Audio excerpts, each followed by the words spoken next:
avons invité M. Guy Lavoie à venir nous donner son témoignage.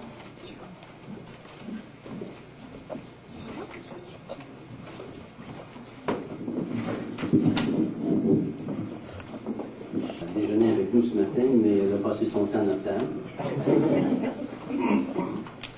On a essayé de la suicider en l'envoyant dans une tasse de café. Puis là, elle pense que c'est elle qui a été invitée à donner son témoignage en avant avec moi.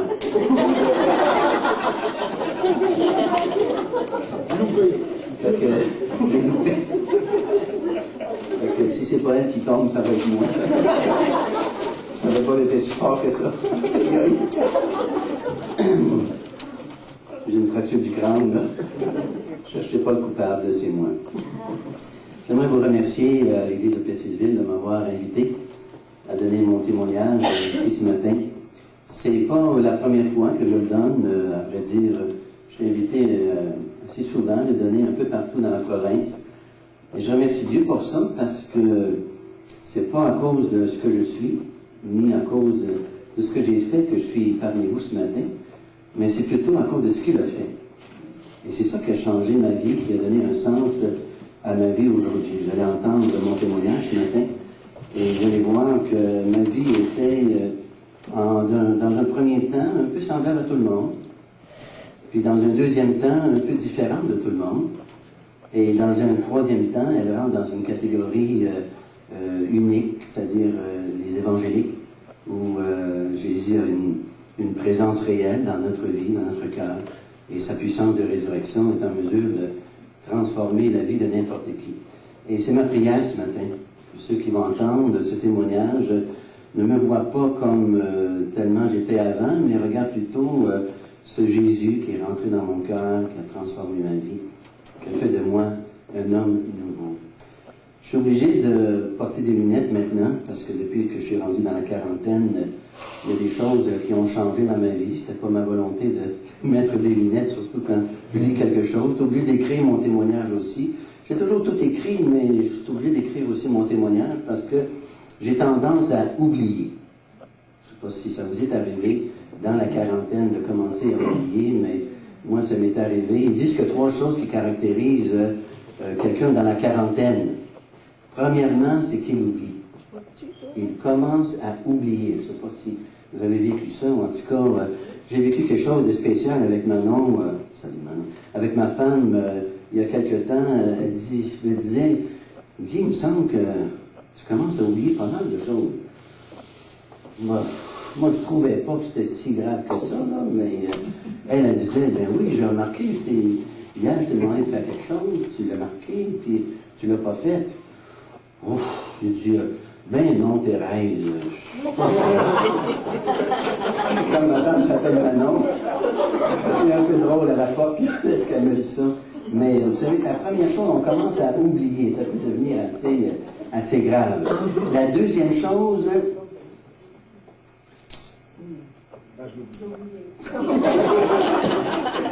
J'aurais dû le marquer. En tout cas. De toute façon, la troisième chose, c'est...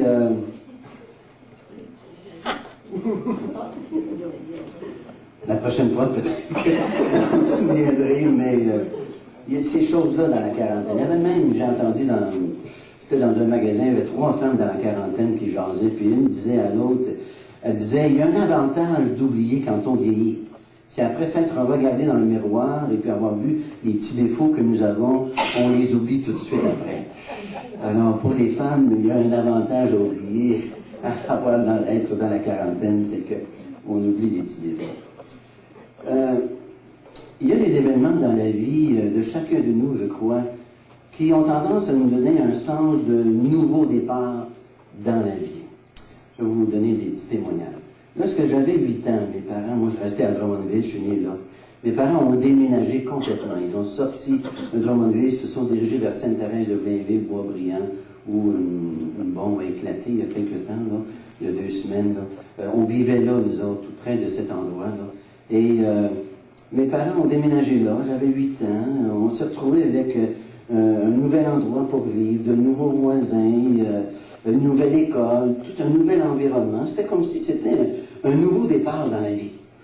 Il faut dire qu'à 8 ans, c'est facile de se faire des amis, t'as un basic et un basic, on part ensemble, puis on va faire du basic ensemble, puis déjà les amitiés sont parties, mais c'était quand même un sens de nouveau départ dans la vie. Lorsque je me suis marié à Manon en 1976, c'était un sens d'un nouveau départ dans la vie. Célibataire pendant 29 ans, imagine-toi, t'en cultives les habitudes. Hein? Puis moi, j'en avais beaucoup d'habitudes que j'ai emmenées, même dans le mariage. Mais c'était un nouveau départ à deux. Les choses étaient différentes. J'avais l'habitude, par exemple, de laisser traîner mes bas, mon linge. Ma mère ramassait tout derrière moi, puis elle descendait ça, puis elle avait ça. Mais ma femme, elle ne faisait pas ça. À un moment donné, j'ai dû la chercher à travers cette montagne de linge qui restait là, parce que ma femme ne ramassait pas mon linge pour le laver. Mais ça, c'était un nouveau départ dans ma vie. Il fallait que je fasse quelque chose par rapport à certaines de mes habitudes de célibataire, à laisser traîner mes choses. Et moi, j'ai l'habitude de m'étendre. Vous savez, je m'étends pas mal. Je laisse des choses un peu partout. On sait quand je suis quelque part. J'ai ma brosse à dents dans la cuisine, j'ai mon pyjama dans le salon, j'ai toutes sortes de choses qui restent un peu partout. Mais je me suis corrigé, par exemple, parce que j'ai marié une femme. Aïe aïe. Chaque chose a sa place, puis il y a une place pour chaque chose. Moi, il y a de la place. Vous comprenez le genre de situation. Mais c'était un nouveau départ, une vie à deux, complètement nouveau. J'étais plus célibataire, maintenant, au repas, j'avais quelqu'un. Puis c'était une vie à 3. Dieu nous a donné un garçon. Puis une vie à 4. On est un deuxième garçon. Puis une vie à 5. On est un troisième garçon. On a arrêté là. On a arrêté là. Mais Dieu nous a donné 3 garçons. Une vie à 5. C'est tout à fait différent. Vous savez quoi? Je ne retournerai jamais en arrière. Je ne retournerai jamais en arrière. Je ne voudrais pas recommencer. Je remercie tellement Dieu pour les garçons qu'il m'a donnés, la femme qu'il m'a donnée. Jamais je voudrais revivre ces années-là. Aujourd'hui, dans la quarantaine, j'aime ça. Mais ça, c'était un sens de nouveau départ. Lorsque mon frère André s'est converti à Jésus-Christ, parce qu'on se convertit à une personne, lorsqu'il s'est converti à Jésus-Christ comme son sauveur personnel, il a emmené la lecture de la Bible à la maison. Comme toute famille catholique, je crois, on avait une Bible à la maison. Chez nous, on avait une Bible, cette espèce de grosse Bible rouge, différentes couleurs, avec des images à l'intérieur, toute une barrure en or. C'était tellement beau qu'on ne pouvait pas y toucher. Parce qu'elle était trop belle, les papiers étaient trop beaux, les enfants ne pouvaient pas toucher. Fait qu'on avait une Bible à la maison, mais on ne la lisait jamais. On n'était pas au courant avec le message que Dieu avait pour chacun de nous à l'intérieur de ce livre-là. Mais elle était là à la maison, et c'était correct d'avoir une Bible chez nous. Mais on ne pouvait pas la lire. Mais quand mon frère André, qui avait dans la vingtaine à ce moment-là, est arrivé chez nous avec une Bible, puis il lisait la Bible, puis sa vie était transformée, et là, ça l'a amené une révolution dans la maison et dans ma vie personnelle. Il me partageait ce livre-là, j'ai ouvert ce livre dans l'Évangile de Jean, j'ai commencé à lire, je suis arrivé à Jean chapitre 5, verset 24. Et dans ce chapitre 5, dans ce verset, Jésus disait, celui qui écoute ma parole, cette parole-là, et qui croit à celui qui m'a envoyé, qui croit qu'il est l'envoyé de Dieu, le Fils de Dieu venu dans ce monde pour réconcilier l'homme avec Dieu, parce que l'homme avait péché, il avait offensé Dieu, il avait besoin d'être pardonné, et Dieu lui pardonnait dans la personne de son Fils lorsqu'il mourait à la croix. Lorsque j'ai cru ça, il dit, tu as la vie éternelle. Vous savez, c'était très différent, ça. Moi, je croyais que j'aurais la vie éternelle. Après des bonnes œuvres, après une vie bonne, après ci, après ça. Mais c'est pas ce que Jésus disait. Il disait, celui qui écoute ma parole, qui croit celui qui m'a envoyé, a présent la vie éternelle maintenant. Quand il accomplit ces 2 conditions-là, il est rempli, il a la vie éternelle. Il ne vient point en jugement. C'est-à-dire que Dieu ne me tiendra pas compte de tous les péchés, les offenses, les insultes, les blasphèmes que j'ai pu faire contre Dieu durant ma vie. Dieu ne me tiendra pas compte de ceci parce que Jésus a tout payé à la croix. Et il est passé de la mort à la vie. Passé de la mort à la vie. Vous savez, ça donne un sens d'un nouveau départ, ça. Passer de la mort à la vie. J'aimerais vous raconter ce matin, avec mon témoignage, comment je suis arrivé à passer de la mort à la vie. Comment je suis arrivé à mettre ma confiance dans le Seigneur Jésus et de quelle manière il a transformé ma vie. Il y a des points positifs dans ma vie. Quand je suis venu au monde, il y avait des bonnes choses qui sont arrivées pour moi. J'ai grandi dans un milieu, dans une famille très catholique romaine, avec des parents très pratiquants. Vous savez, dans les années 50, 40, là, c'était la mode, on pratiquait sa religion et c'était très important. Alors, dès la naissance, c'était le baptême. Je suis né en février. Mon père me dit, quand il allait me faire baptiser, il y avait une tempête de neige dehors durant la nuit, il a fallu qu'il pèle pour m'amener jusqu'à l'église. Mais c'était important. Il y avait le baptême cette journée-là, qu'il y ait n'importe quoi, il fallait que je sois baptisé, on m'amenait là. C'était important de se faire baptiser quand on était catholique. Il y avait les sacrements, il y avait la pratique de la messe. Chez nous, durant le carême, on était à la messe à tous les matins. Beau temps, mauvais temps, à 5h30, mon père nous levait, à 6h, on était rendu à l'église, à 6h30, on était de retour à la maison, on se préparait, on s'habillait, puis on allait à l'école. C'est tous les matins comme ça durant le carême. Vous avez vécu ça? Il y en a qui ont vécu ça? Ce carême-là, c'est très, très, très intense chez nous. Il y avait des abstinences, il y avait la confession au prêtre, il y avait des prières, il y avait le chapelet en famille chaque jour. Il y en a qui ont fait ça? Tous les soirs, entre 7h, 7h15, à genoux autour de la table, 9 enfants, mon père, ma mère, on disait le chapelet avec le cardinal Léger. On en a dit des dizaines. Hein? Si le chapelet pouvait nous sauver, j'aurais été sauvé, moi, à l'âge de 5 ans, 4 ans, 3 ans. On était à genoux autour de la table, puis on disait le chapelet.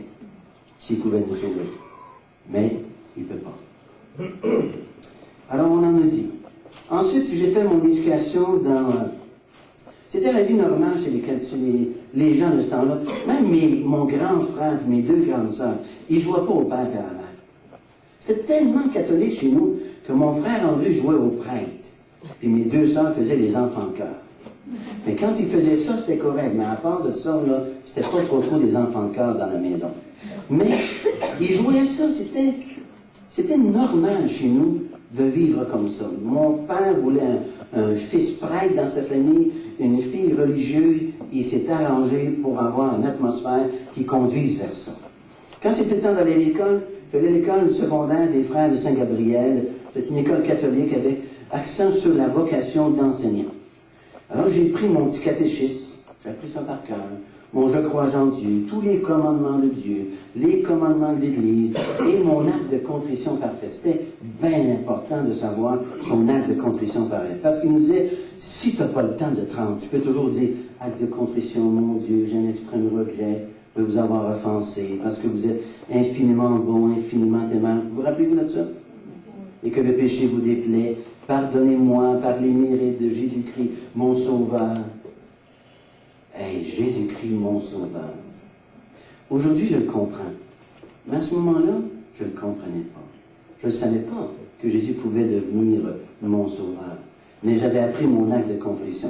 À l'âge de 14 ans, ils ont fait un appel, ils faisaient du recrutement, ils disaient, on a besoin de jeunes hommes comme vous autres pour devenir les futurs religieux qui vont enseigner les familles catholiques à devenir des vrais catholiques. Alors moi, j'ai embarqué là-dedans. Puis j'ai décidé de m'impliquer. Là, je suis allé au Juvénat des frères de Saint-Gabriel à Saint-Bruno. Puis là, j'ai appris. Il y avait le Saint-Bruno, il y avait un beau Juvénat, un beau collège privé. C'était dans les pommes, des vergers, dans la montagne. Il y avait les grottes, les chemins, les sentiers. Il y avait toutes sortes de belles choses. Vous savez, les religieux ont su trouver là, les meilleurs endroits du Québec pour s'installer bien souvent. Vous êtes d'accord avec ça? Près des lacs, des rivières, dans les montagnes. En tout cas, les plus beaux décors d'automne sont souvent dans un milieu où est-ce qu'il y a un collège avec des religieux, des religieuses qui sont là. Et ils avaient le privilège d'avoir ça. Alors, j'ai grandi là. Puis jusqu'à ce moment-là, ma vie, je pourrais dire, était au maximum. De bons parents, une bonne éducation, et je me sentais proche de Dieu. Dans ma foi, il me semblait que Dieu était là, qu'il était présent et qu'il était de mon côté. Mais une fois arrivé au Juvénat, puis une fois m'étant engagé là-dedans, la vie n'était pas si rose que ça parmi les religieux. On aurait pensé que c'était le paradis sur la terre, mais c'était plus un purgatoire sur la terre. Il y avait toutes sortes de choses qui se passaient dans un Juvénat. Et puis il y avait beaucoup d'injustices que j'ai été témoin pendant que j'étais là. Surtout avec un religieux qui était l'arbitre entre les compétitions des garçons. Moi, j'étais un leader, j'étais un chef d'équipe, on était ses chefs, et puis il y avait un autre chef d'équipe de l'autre côté, et puis le religieux qui était l'arbitre, il prenait toujours pour l'autre. Ah ben là, ça me mettait là, vraiment là, fâché contre eux. Même une fois, on jouait une partie de hockey. Puis moi, j'étais capitaine de mon équipe, puis il y avait l'autre côté, l'autre équipe, puis il y avait un gros gars là, qui était prédestiné, on dirait, à devenir un religieux dans sa vie. Il était tout formé d'avance. Il était là, prêt. Puis lui, il joue au hockey aussi. Puis là, je suis rentré dans la banque, pouf, sur ce gars-là, puis je suis sorti comme si, tu sais, c'était un futon, tu rentres dedans, tu sens quelque chose de doux. Mais lui, il n'a pas aimé ça. Fait qu'en retour, il m'a checké, puis quand j'étais proche de la banque, il a voulu me rentrer dedans. Mais moi, je l'ai vu. Je l'ai vu venir. Tu sais, il y avait quand même une certaine pesanteur. Ça prend plus de temps à arriver, ces choses-là. Hein? Fait que quand il est arrivé sur moi, j'ai eu le temps de me retirer. Il est rentré dans le banc, il est tombé à terre, il s'est fait mal. J'ai eu 10 minutes de punition parce que je m'étais enlevé de là. Des choses comme ça m'ont resté, ça m'a marqué. J'avais 16 ans, je n'étais pas content. Je n'étais pas d'accord. J'ai vu des choses comme ça m'a déçu. En tout cas, j'étais déçu de la religion, j'étais déçu des religieux à ce moment-là, et j'ai décidé de me retirer et de quitter le collège. Faut dire qu'à 16 ans, tu as ton petit caractère, hein? Que tu es une femme, que tu n'en es pas. Quand tu as 16 ans, tu as 16 ans. Hein? Alors, j'avais mon petit caractère. On allait dans la douche, il y avait 2 parties dans la douche. Une, c'était l'eau, puis l'autre, c'était pour se changer. Puis ça bouconnait. On mettait de l'eau chaude. Mais pendant ce temps-là, on fumait, nous autres, la cigarette.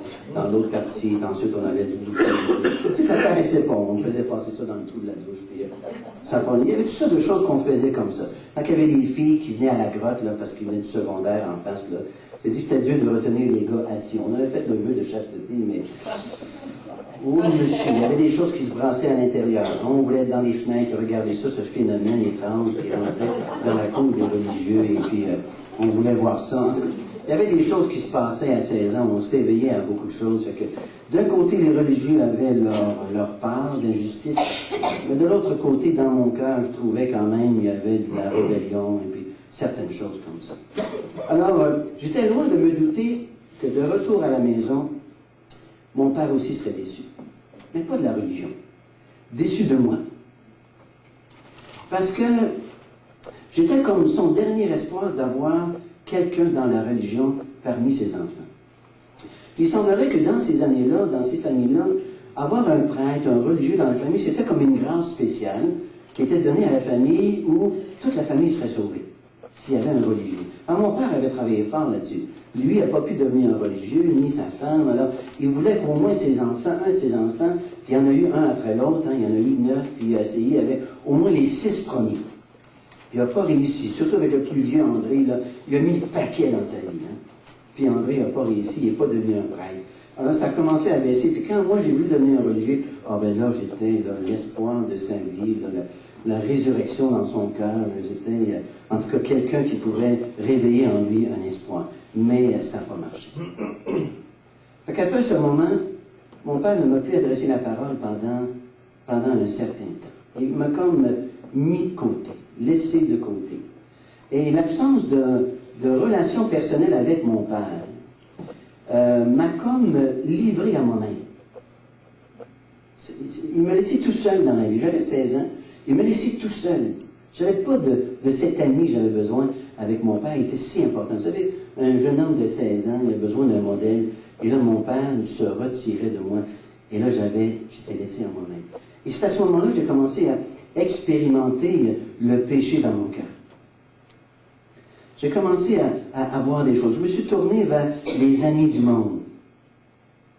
Et j'ai commencé à vivre certaines choses, toujours en cherchant l'amour et l'amitié que mon père ne me donnait pas. À un moment, j'ai eu un livre qui s'appelait « Père manquant, fils manqué ». Père manquant, fils manqué. Il y avait un verset dans la Bible qui disait « Les mauvais amis corrompent les bonnes mœurs ». Je vais vous rentrer dans une partie de ma vie qui n'est pas rose. Ce n'est pas la même partie que le début. C'était comme un nouveau départ dans ma vie. Mais vraiment un départ d'une glissade là, qui descend et qui va loin. J'avais 16 ans, c'était en 1963. C'était la mode des hippies et c'était la mode de la musique qui commençait avec les Beatles, avec les Rolling Stones, tu sais, le Peace and Love, puis Done the Light, Give a Little Help to My Friend, puis She Loves You, Yeah, Yeah, Yeah. Vous savez, ce genre de chansons-là avec les Stones qui rentraient aussi, puis moi je rentrais là, j'avais 16 ans, imaginez là. Là, je les voyais, ces gars-là, puis là, ils devenaient mes modèles. Fait que je voulais avoir les cheveux longs, je voulais chanter comme eux autres, je voulais profiter de différentes choses comme ça. À partir de 16 ans, je découvre le travail, ce que l'argent peut apporter. Tu sais, j'avais de l'argent dans mes poches, j'avais pas de but dans la vie, je savais pas quoi faire avec ça. Fait qu'il fallait la dépenser, cet argent-là. Et j'ai trouvé des moyens de le faire. Tout ce que l'argent pouvait procurer, les salles de danse, j'allais dans ces endroits-là, les amis du monde, j'ai goûté à la boisson. J'ai rencontré des filles qui avaient ce même désir que moi, qui cherchaient aussi un sens à la vie et qui ne le trouvaient pas. J'ai découvert les voyages. J'ai traversé le Canada sur le pouce. Il faut le faire, hein? Aller-retour, il faut le faire. J'ai été aux États-Unis, du nord au sud. J'ai rencontré, dans un de mes voyages aux États, une colonie de hippies. Différents camions remplis de stock. Ils descendaient de New York jusqu'en Floride. Ils allaient s'installer sur le bord d'un lac. On allait vivre là, vraiment le paradis sur la terre. Ils m'embarquent, je fais du pouce, ils m'embarquent. Je rentre dans le camion, sous-rentrée, on sort la marijuana, puis on commence à faire connaissance avec elle. Merci. Je commence à voler, pas d'argent, pas de travail, il faut que je mange. Je vole un peu partout, je rentre dans les centres d'achat. J'ai essayé de piquer la fourchette de votre pasteur ce matin, il s'en est aperçu. J'ai perdu beaucoup d'expérience. J'ai perdu l'habitude, en tout cas. Mais j'essaie toutes sortes de choses. Tu sais, quand tu n'apprends pas la vie par l'obéissance, tu vas l'apprendre par l'expérience. Mais tu vas l'apprendre de la dure manière. Hein? Si tu n'apprends pas la vie par l'obéissance aux parents, aux règles de la maison, tu vas l'apprendre dans la cour arrière, dans les ruelles, dans les cours d'école, dans les autobus scolaires, dans les heures du dîner. C'est là que tu vas apprendre la vie. Mais tu l'apprends de la mauvaise manière. Hein? Tu cherches les expériences fortes. Et c'était mon cas. Je sais toutes sortes de choses. Je suis traqué par la police. Je fais des bad trips sous l'acide. Je sais toutes sortes de choses. Tout ce qui se passe, je l'essaie. Je suis témoin du suicide d'un de mes amis. En tout cas, Gogo, il avait 15 ans. Sa mère venait de mourir. Il n'avait plus de goût à la vie. Il dit, maman, je vais aller te rejoindre. C'est sûr, attends-moi, je m'en viens. Il s'achète, il se procure de l'acide, du cyanure quelque part. Il avale ça, il meurt, il se suicide. En tout cas, on est témoin de ça. Il meurt dans un... 15 ans! Il se suicide à 15 ans. J'ai un autre ami qui s'appelle Bobby. Bobby vient de milieu à l'aise. Les parents sont riches. Ils sont dans les affaires. Puis lui, déjà, le bar à boisson est ouvert chez eux. Il a 15 ans, 16 ans. Il décide de se suicider lui aussi. Puis il me le dit un soir. Moi, je suis là avec lui. Je dis, Bobby, fais pas ça. T'es mon meilleur ami. Qu'est-ce que tu vas faire? Pourquoi tu fais ça? Bobby fait, oh, il faut faire d'autres choses. Il faut changer les idées. Si on va se raser la tête. Moi, des filles, hein, les cheveux longs, tout ça, on décide de se raser la tête. Fait qu'on commence, j'y rase la tête. Moi, je suis un visuel, hein.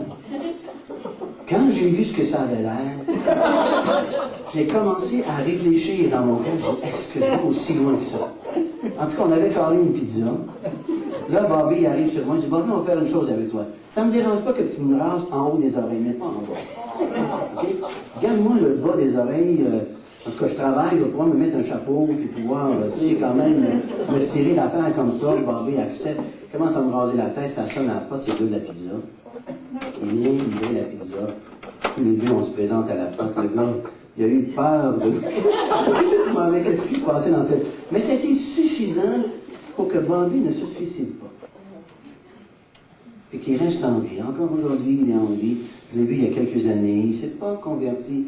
Quand moi je me suis converti, il a voulu rester dans le même genre de vie qu'il avait avant. Il est toujours dans la boisson, mais il ne s'est pas converti, mais il ne s'est pas suicidé à ce moment-là. En tout cas, j'ai cherché un sens à ma vie par l'amitié. Je pensais que les amis pourraient m'apporter un vrai sens. C'est à 16 ans, hein, si on n'a plus de parents, là, puis on est rebelle contre leur autorité, là, on va aller chercher cette amitié parmi les chums, puis là, on a de toutes ça les couleurs. Hein. Si j'avais vécu dans les années 90, j'aurais du mauve, du vert, du jaune, j'aurais la vie en couleur.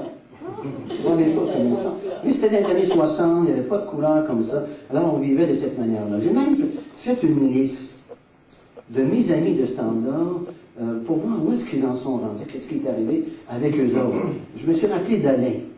Alain, il s'est marié, mais il a sombré dans la boisson. Je me suis rappelé de Jacques. Jacques a fait une tentative de suicide.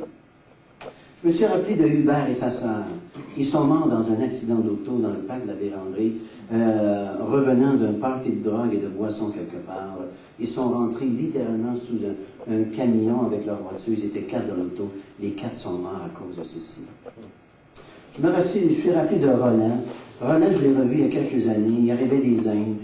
Il avait choisi les religions orientales. Il était aux Indes maintenant, puis perdu dans la réincarnation, dans ces philosophies spirituelles qui ne mènent littéralement jamais au ciel. Il est rendu là. Je me suis rappelé de Jeanne d'Arc, une fille que j'ai fréquentée. On m'a raconté ça quand ma mère est décédée au mois de décembre l'année passée. Une femme qui est venue, qui m'a parlé de Jeanne d'Arc. J'ai dit, qu'est-ce qui arrive avec Jeanne d'Arc? Tu sais pas? Elle dit, Emma. Ah, j'ai dit, qu'est-ce qui lui est arrivé? Oh, elle dit, elle a appelé une de ses amies. Et pendant qu'elle parlait au téléphone avec elle, elle s'est tirée une balle au cœur. Elle avait 24 ans. Je regardais mes amis de ce temps-là. Et je me dis aujourd'hui, si je ne m'étais pas converti, si je n'avais pas rencontré Jésus, si je n'avais pas ouvert mon cœur à ce Jésus de la Bible, il est possible que je serais aussi avec eux autres.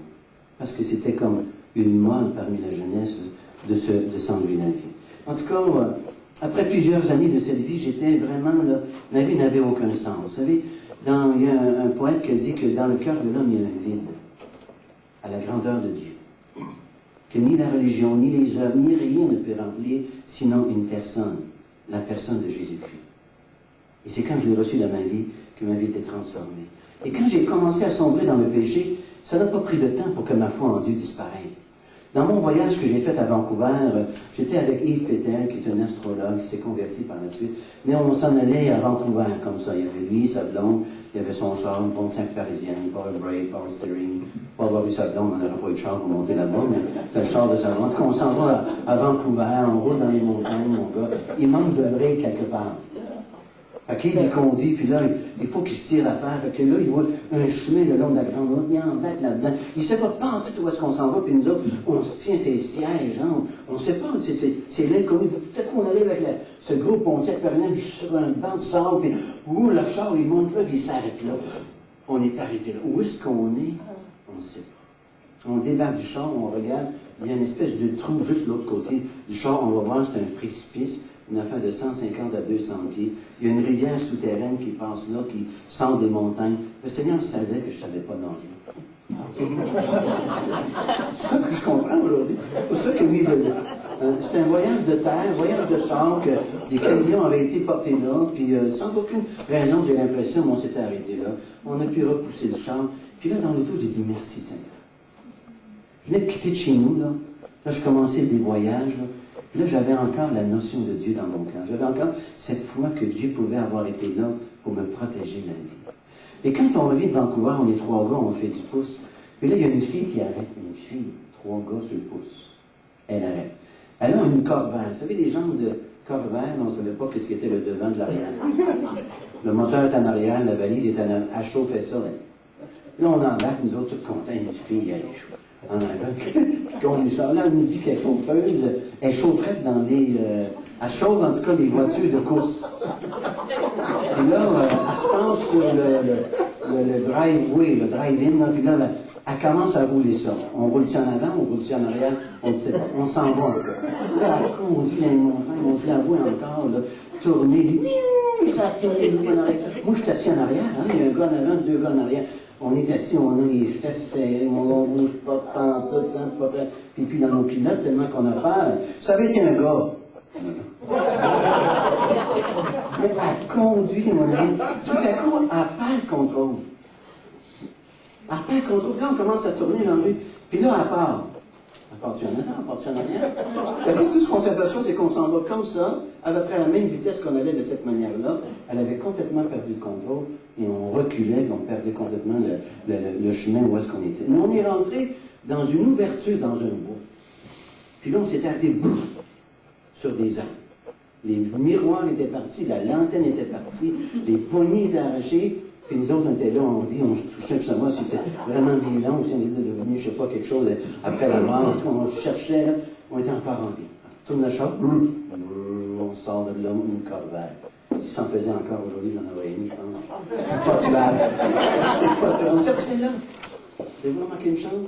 Oh, merci, mon Dieu. Oh, rien. Merci, Seigneur.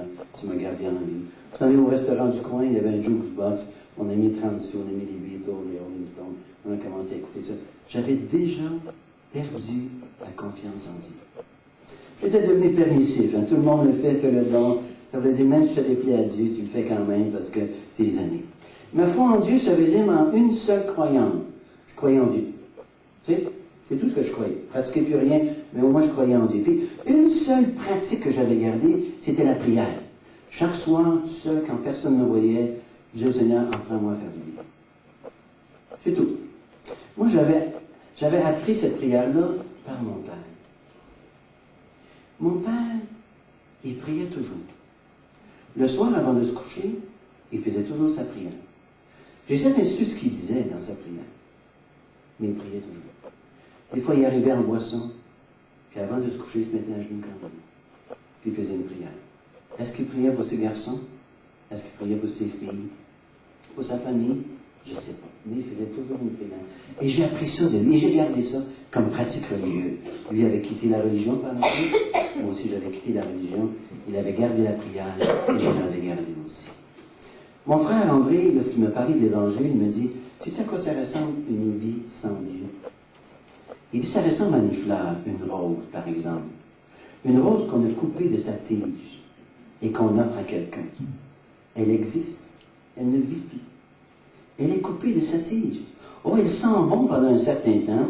On essaie de la conserver le plus longtemps possible. On la coupe bien souvent. Des fois, elle est longue comme ça pour avoir un peu plus encore de la pétale, un peu de senteur, parce qu'on veut la garder. On la met à l'envers pour la faire sécher. On fait toutes sortes de choses avec pour la garder le plus longtemps possible.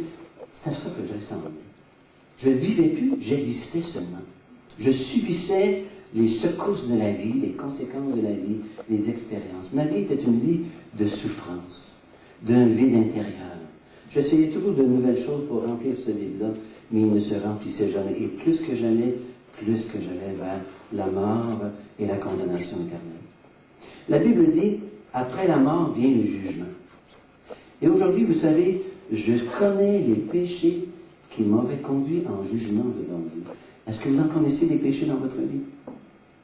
Si Jésus n'est pas votre sauveur personnel, ces péchés sont là. Même si vous avez essayé toutes sortes de choses dans votre vie, la Bible dit que ces péchés sont toujours là. Et ce qui vous attend, c'est le jugement. Et après le jugement, c'est l'enfer pour l'éternité. Pourquoi l'enfer? Parce que Dieu est juste. Parce que Dieu est juste. Dieu est sans péché. Il n'acceptera aucun péché dans le ciel. Et si vous mourrez avec vos péchés, il y a une place pour les péchés, et c'est l'enfer pour l'éternité. Dieu est juste. Et moi, je savais que c'est là que je m'en allais. Moi, il n'y avait pas d'espoir dans ma vie. Si vous m'aviez rencontré à ce moment-là, j'aurais dit, ah, ce gars-là, je ne veux rien savoir de lui. Mon père m'avait mis dehors de la maison. Imaginez, mon propre père, celui qui m'aimait, m'avait mis dehors de chez lui parce qu'il n'y avait rien à faire avec Guy Lanois. Il n'y avait plus d'espoir dans ma vie, à moins d'un miracle. À moins d'un miracle. Est-ce que vous croyez au miracle? Est-ce qu'il y en a ici qui croient au miracle?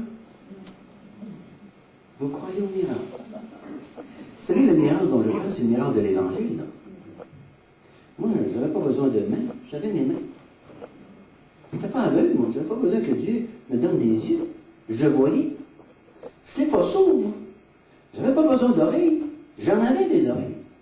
J'avais des jambes. Je n'avais pas besoin que Dieu rallonge mes jambes ou fasse quoi que ce soit avec mes jambes ou mains.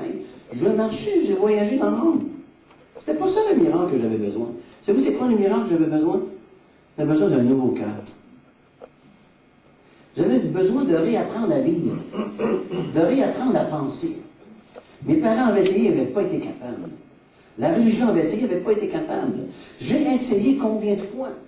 Je n'ai jamais été capable. Moi, j'ai fumé longtemps dans ma vie. J'ai essayé 6 fois d'arrêter. Et j'ai toujours recommencé. Je n'étais pas capable. J'étais une faillite personnelle. Je n'arrivais même pas à vaincre la plus petite chose de ma vie. J'avais besoin de quelqu'un qui me prenne en main.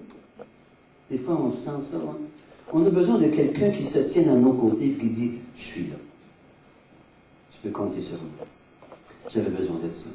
Et le miracle dont je vous parle, c'est le miracle que Jésus est venu nous donner.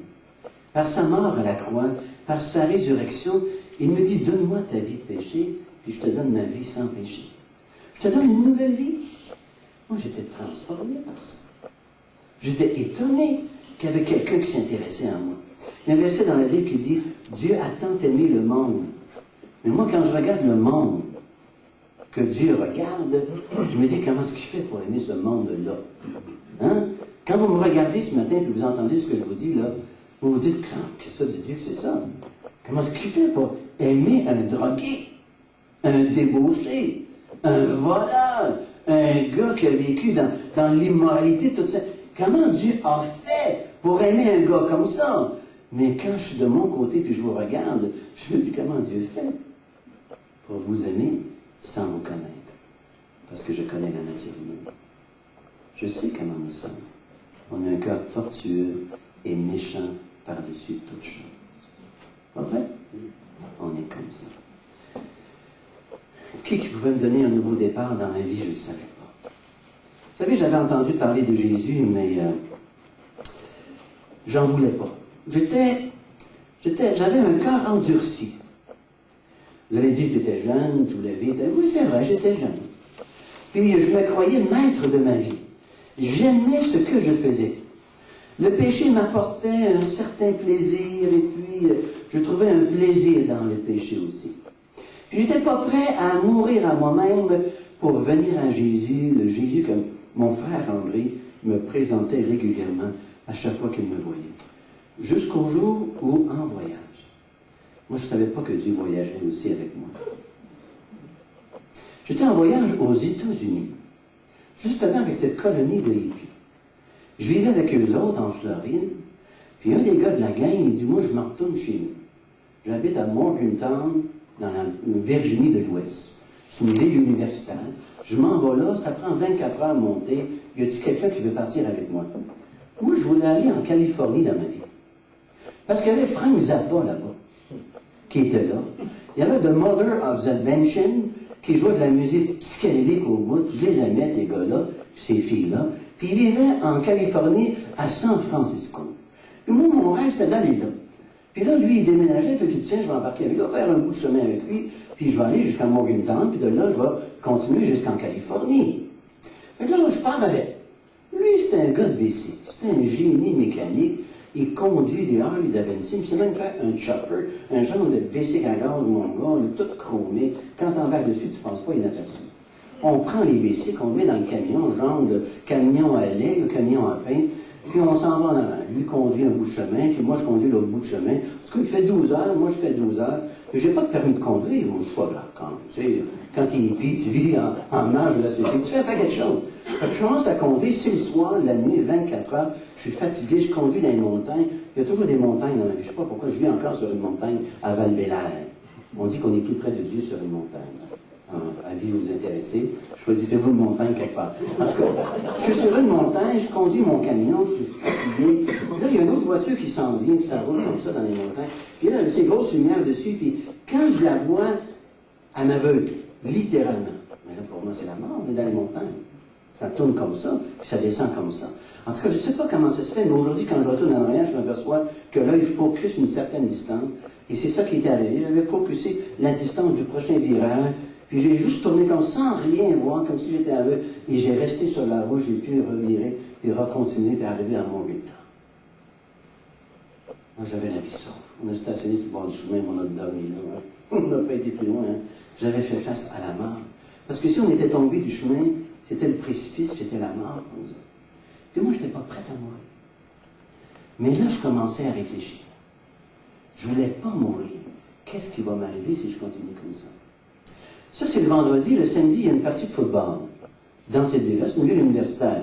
Il y a une équipe du Sud qui vient s'affronter contre eux. Moi, j'ai le goût d'aller voir le football, mais j'ai pas d'argent. Mais j'ai le goût d'aller voir le football. Fait que là, je me mets sur le bord de la route, je dis au gars, as-tu 30 sous?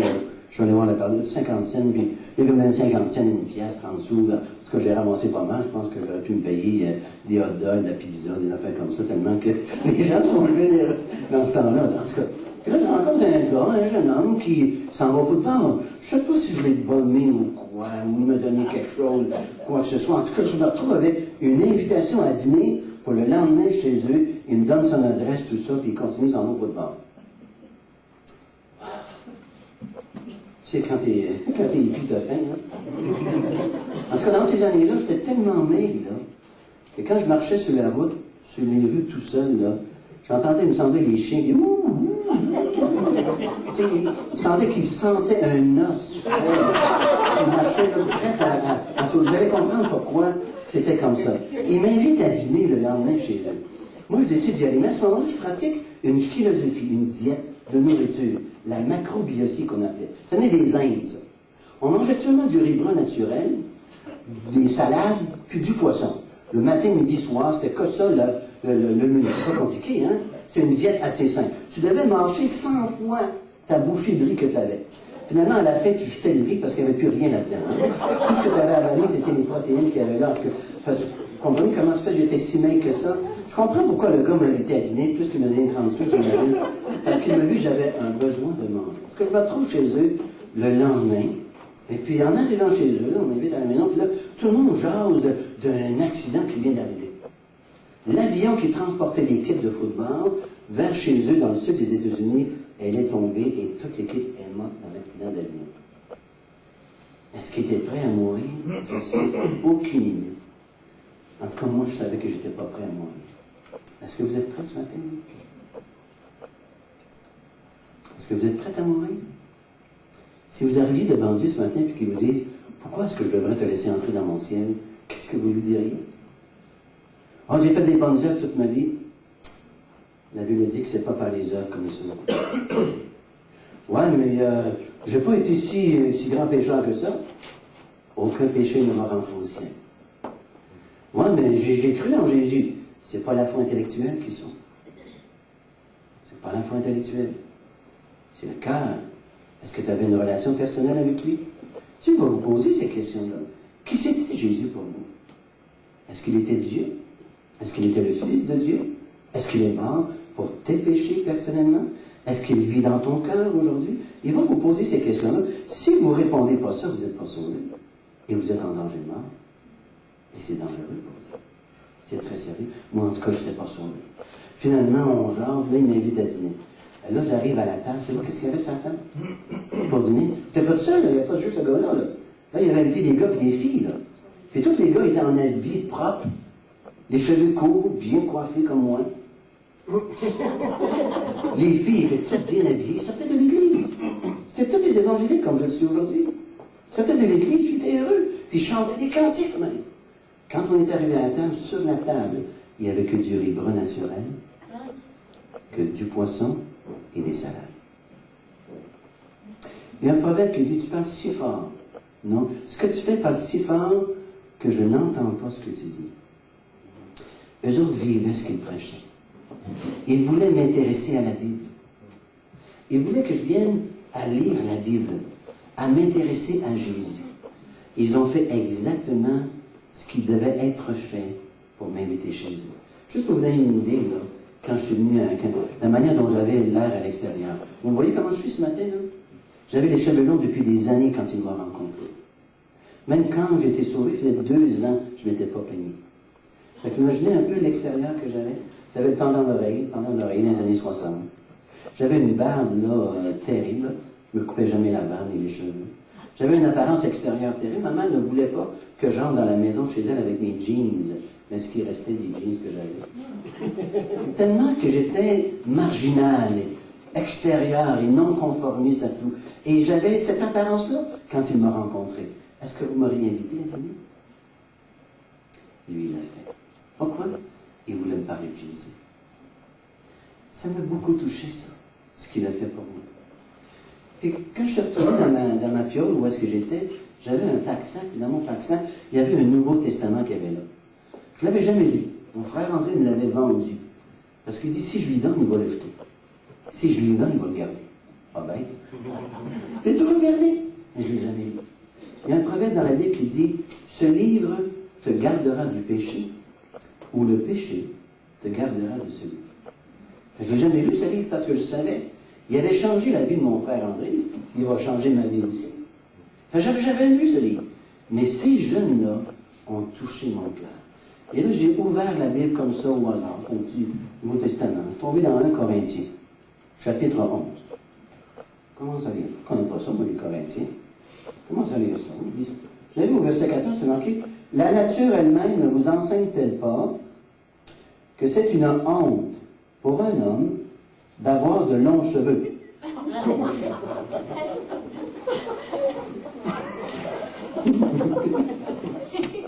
Moi, je pensais que la Bible parlait du ciel, puis de l'enfer, puis de Dieu, puis du diable. Jamais j'aurais pensé qu'elle parlait des cheveux longs. Jamais. Puis là, l'argument que j'ai eu avec le Seigneur, c'était ah, toi aussi, tu avais longs les cheveux. Comment ça se fait que moi, je pouvais les avoir longs, tu les avais longs? Puis là, j'ai réalisé sur le coup, c'était pas vrai, ça. C'était pas vrai, ça. On m'a toujours montré un Jésus avec les cheveux longs. Mais la Bible dit que c'est une honte pour un homme d'avoir de longs cheveux. Alors j'ai réalisé à ce moment-là que la Bible disait la vérité. Et j'ai réalisé que Dieu était là, présent, dans cet endroit où j'étais, et que Dieu me cherchait. J'ai cherché la vérité dans toutes choses. Elle était seulement, toujours là, dans la Bible. Je l'avais toujours avec moi. Je l'avais dans mon pack-sac en arrière. Je l'ai traîné dans mes voyages partout. Je ne l'ai jamais ouvert. Je n'ai jamais voulu aller voir la vérité parce que je savais que cette vérité allait transformer ma vie. Et la première fois que je le fais, je tombe sur un verset qui me parle des cheveux longs. J'étais vraiment là, convaincu de péché. Je me suis jeté à genoux à terre. J'ai confessé mes péchés au Seigneur. Puis j'ai dit, je ne vais plus en Californie. Je m'en vais au Québec. Je vais aller voir mon frère André. Puis je vais me faire couper les cheveux. On va me changer. Ma mère va être contente. Je vais aller à l'église avec mon frère. J'étais convaincu, mon frère. 3 ans qu'il me rendait témoignage. 3 ans que sa vie était transformée. 3 ans que je voyais qu'il était un homme nouveau à cause qu'il lisait la Bible et qu'il allait à cette église-là. Puis là, la Bible venait de me parler. Mais là, j'étais convaincu que c'est ça que je devais faire. J'avais un témoignage de vie en plus. Mon frère André était un témoignage de vie de la vérité biblique. Et je me dis aux chrétiens aujourd'hui, c'est tellement important. Que le chrétien que vous étiez la première année de votre vie chrétienne, que vous le soyez encore la 2e année de votre vie chrétienne. Puis que vous le soyez encore 10 ans après votre conversion, que votre vie chrétienne est la même qu'au début. Que vous n'êtes pas devenu dans une période là, où vous laissez les choses aller. Vous êtes le même chrétien qu'au tout début. Ce qui était vrai la première année est vrai encore 10 ans plus tard. La vérité ne change pas. Et mon frère était le même tout le temps. Quand je retourne chez nous, j'arrive au Québec, je m'en vais à Tavennes. On va rencontrer mes chums, leur raconter mes histoires qui sont arrivées. Là, il y a une belle fille qui est assise là. Aïe, aïe, aïe. J'y raconte tout ça. Elle tombe en amour avec moi. Vous savez, les filles tombent en amour. Elle tombe en amour avec le personnage que j'étais, la liberté que j'avais dans ma vie de voyager, de faire des choses comme ça. Elle dit, j'ai un appartement à Montréal. Si tu veux, t'es bienvenu. On s'en va là. Je vais vivre là-bas. Jusqu'au jour où quelqu'un frappe à la porte.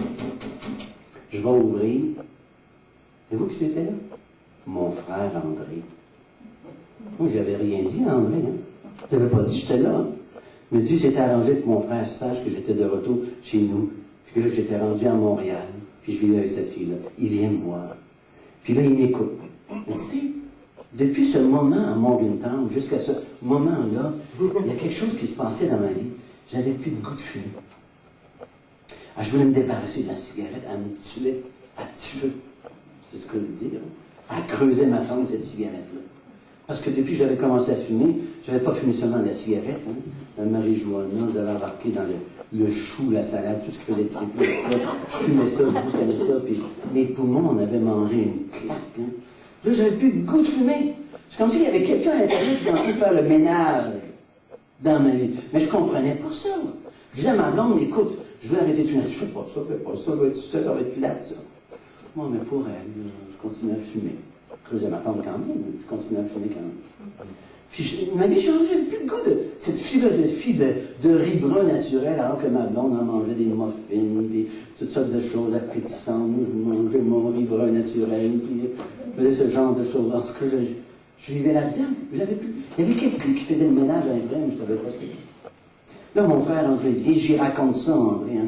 Là, il ouvre la Bible 1 Corinthiens, chapitre 6. Il dit, t'as-tu lu le verset 18 à 20? Non. Je commence à lire, il dit, fuyez l'impudicité. Qu'est-ce que c'est ça? Il dit, tu sais pas c'est quoi, ça, non? Il dit, c'est toute relation sexuelle avant mariage. Si j'avais besoin d'entendre ça. Il me parle comme ça.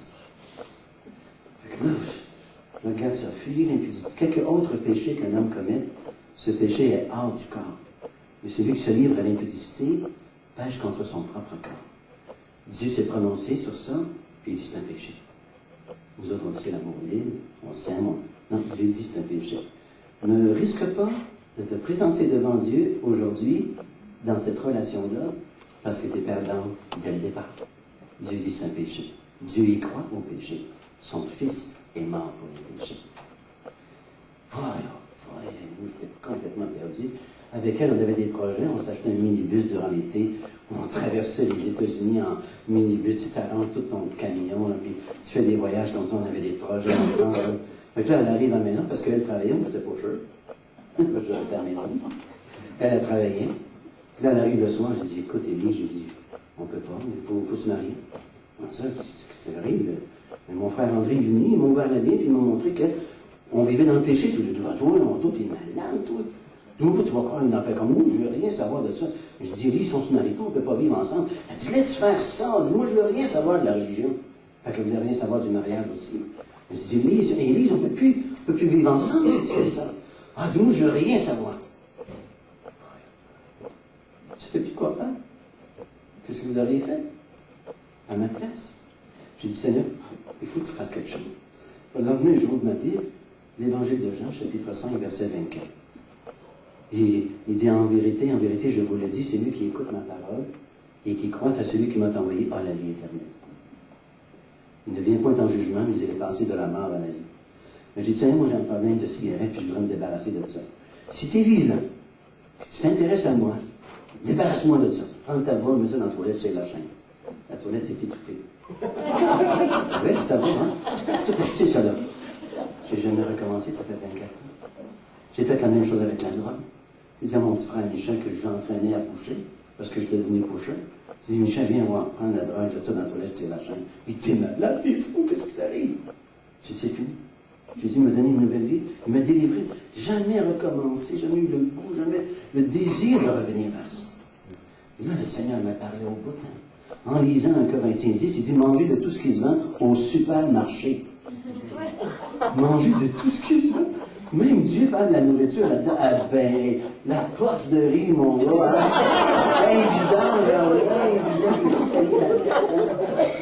Et là, j'ai recommencé à manger. Ma mère, le genre, ma mère, le regard. Comme ma vie se transformait littéralement.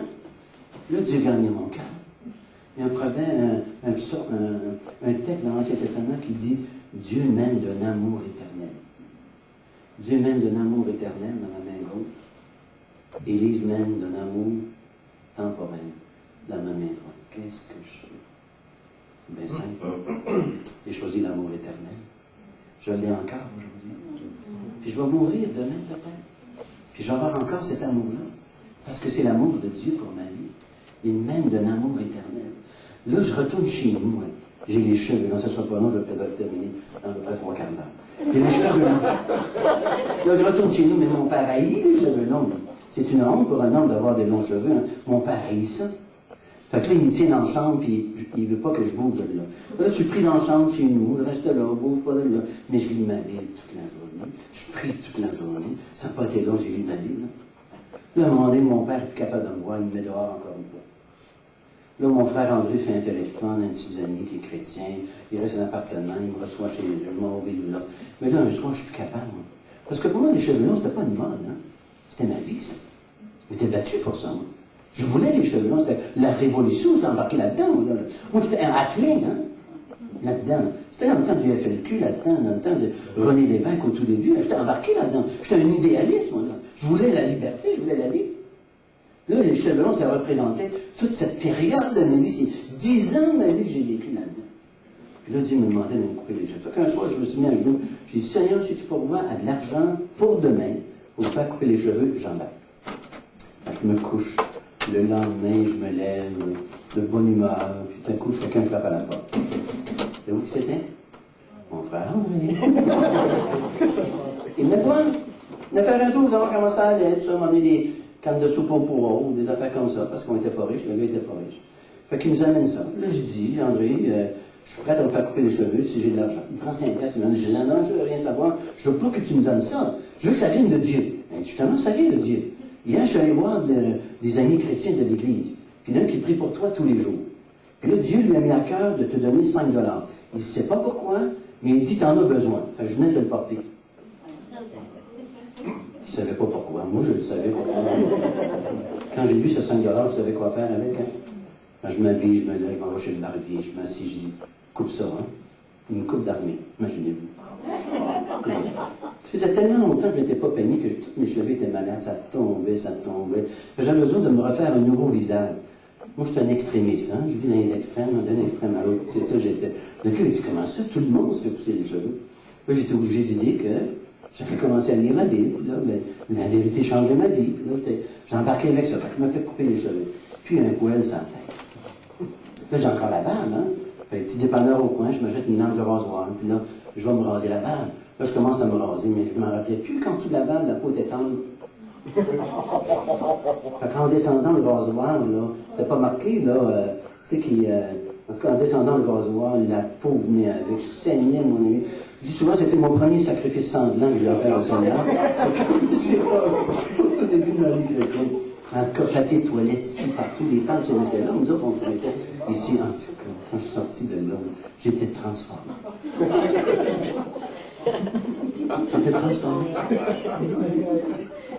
Un des pasteurs que j'ai eu a dit, un chrétien se reconnaît par sa Bible dans sa main droite et son livre de cantiques dans sa main droite.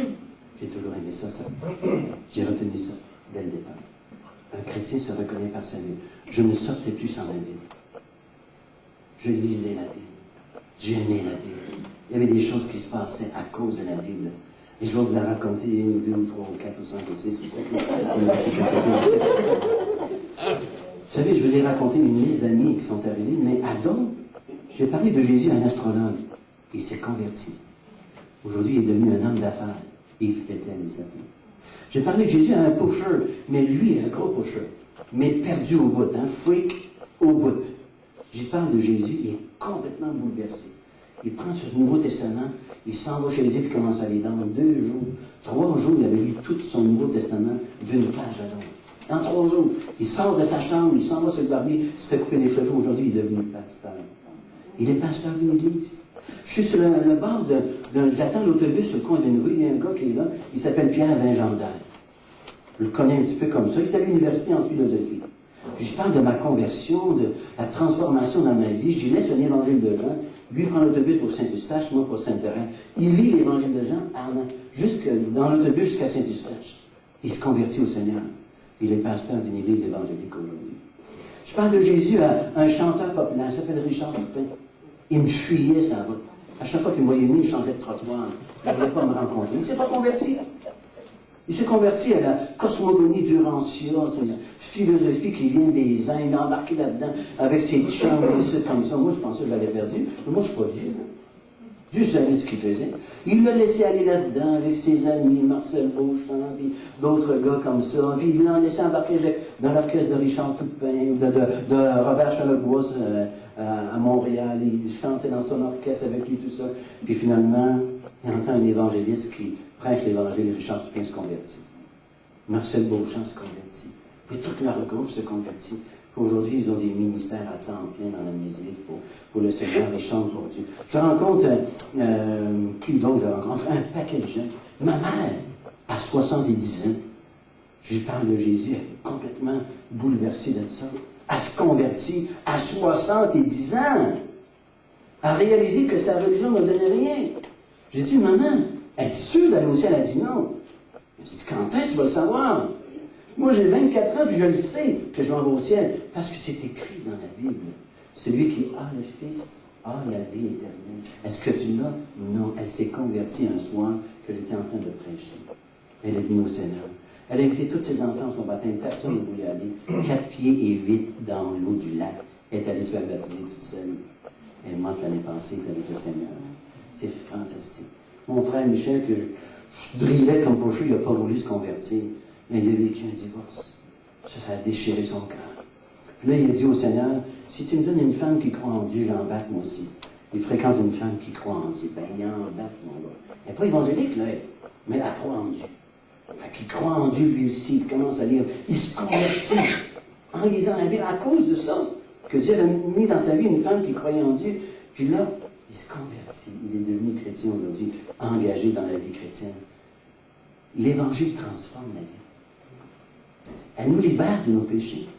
Celui qui se convertit n'arrête pas de vivre. Il cesse de pécher pour commencer à vivre. C'est ça que Jésus fait. Il transforme littéralement notre vie. Vous savez quoi? Si vous n'avez pas Jésus comme votre sauveur personnel ce matin, vous pouvez aussi être sauvé ce matin. Jésus est prêt à transformer votre vie. Il est prêt à vous donner sa vie de résurrection. Vous savez, il a vaincu la mort. Il y a toute une puissance de vie dans cette vie-là. Hein? Et c'est cette vie-là qu'il nous donne, sa vie de résurrection. Il n'y a rien d'impossible à cette vie-là. Vous pourriez avoir cette vie-là dans votre vie ce matin.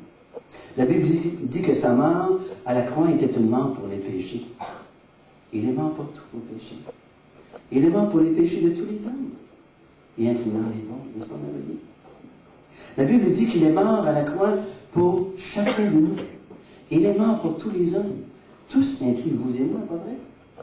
Parce que dans tous, ça inclut chacun de nous. Exactement. Ça inclut chacun de nous. Nous avons droit à la vie éternelle maintenant. Il est dit qu'il a subi la condamnation à notre place. Plus besoin d'être jugé pour nos péchés. C'est fait une fois pour toutes. Pourquoi être assez orgueilleux pour dire non à Dieu et oui à quelque chose qui ne mène nulle part? Pourquoi? L'orgueil de la vie va juste nous emmener à la perdition. L'humilité va nous emmener à la gloire. Et c'est ce que Dieu nous offre. Il nous offre la gloire. Vous savez qu'à la croix, quand Jésus est mort, Dieu m'a préféré à son Fils. Vous saviez ça? Quand Jésus a porté mes péchés sur la croix, Dieu m'a préféré à son Fils parce que c'est lui qui l'a frappé et c'est moi qui l'ai sauvé.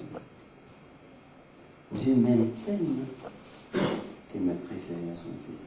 Dieu vous préfère ce matin. Il vous offre la vie éternelle. Pourquoi ne pas la prendre? Jésus vous tend la main. La foi, c'est de mettre votre main dans sa main. Qu'est-ce qui vous attend? Vous ne le savez pas. Mais vous savez que c'est la vie, par exemple. C'est la vie qui vous attend. Jésus vous offre la vie éternelle. Pourquoi ne pas croire? Vos amis vont rire de vous. Vous avez la vie. Non. Vos parents vont vous rejeter. Vous avez la vie. Non. Même si le monde vous tombez sur la terre, vous avez la vie. Non. Il vaut mieux avoir la vie et d'avoir le monde contre vous, mais d'avoir la vie par exemple. J'aimerais qu'on puisse juste se courber dans la prière. Ça a l'air drôle de prier dans un bar, mais c'est pas partout qu'on fait ça. Mais juste se courber dans la prière. Vous savez, fermer nos yeux et parler à Dieu. Prier, c'est parler à Dieu. Et vous allez lui dire ce matin, tout ce que j'ai entendu, ce matin me parle directement au cœur. Moi, je n'ai pas vécu la même vie que cet homme en avant, mais je sais bien que je ne suis pas prêt à rencontrer Dieu. J'ai besoin d'être pardonné encore. Et ce matin, Dieu m'offre son Fils. Ce même Jésus que cet homme a parlé s'adresse à toi ce matin. Jésus a dit, voici, je me tiens à la porte et je frappe. Si quelqu'un entend ma voix, ouvre la porte, j'entrerai chez lui. Je souperai avec lui et lui avec moi. Ce que Jésus t'offre ce matin, c'est la vie. Rien de moins. Il est mort à ta place. Il a été jugé à ta place. Tu n'as plus besoin de mourir à cause de tes péchés. Mais tu peux recevoir la vie ce matin. Pourquoi ne pas lui dire, Seigneur Jésus, je reconnais que j'ai péché moi aussi. Je reconnais que je suis perdu sans toi. J'ai beau avoir tout essayé, je n'ai pas encore la paix, la certitude d'aller au ciel. Mais ce matin, je te reçois dans mon cœur. Je te reçois parce que j'ai besoin de toi. Moi aussi, je cherche la vérité. Et là, elle est dans la Bible. Jésus a dit, je suis la vérité. Et je te reçois ce matin. Je ne sais pas ce que ça va faire, mais je sais une chose, c'est que j'ai besoin de la vie et c'est toi qui la donnes. Je te reçois ce matin dans mon cœur. Je te remercie. Fais de moi la personne que tu veux que je sois. Merci Jésus. pendant que vos yeux sont fermés, est-ce qu'il y en a ici ce matin qui ont dit oui à Jésus? Qui ont décidé d'ouvrir la porte de leur cœur? Qui l'ont fait ce matin? Si vous avez fait, juste le mentionner, juste lever la main puis la baisser tout de suite. Est-ce qu'il y en a ici ce matin qui ont fait ça? Qui ont dit oui à Jésus? Levez la main, baissez-la. Merci, Marie. Est-ce qu'il y en a d'autres? D'autres personnes. Vous n'avez rien à perdre. Vous avez tout à gagner. Pourquoi ne pas lui dire oui? Jésus a dit que servirait à l'homme de gagner le monde s'il perd son âme. Est-ce qu'il y a quelqu'un d'autre qui dit oui, Jésus? Oui, je te reçois. J'ai besoin de toi. Sois mon sauveur. Quelqu'un d'autre ce matin? Juste lever la main et la baisser.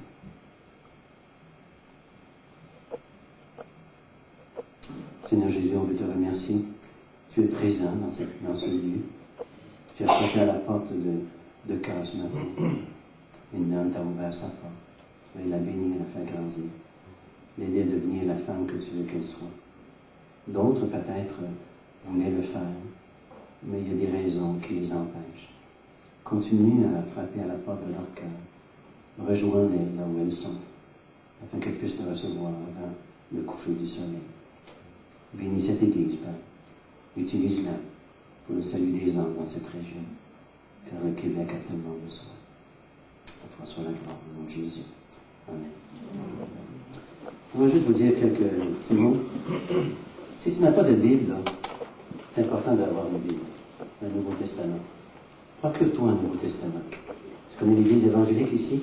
Demande-leur une Bible au Nouveau Testament. Ils vont t'en donner une. C'est important que tu la lises.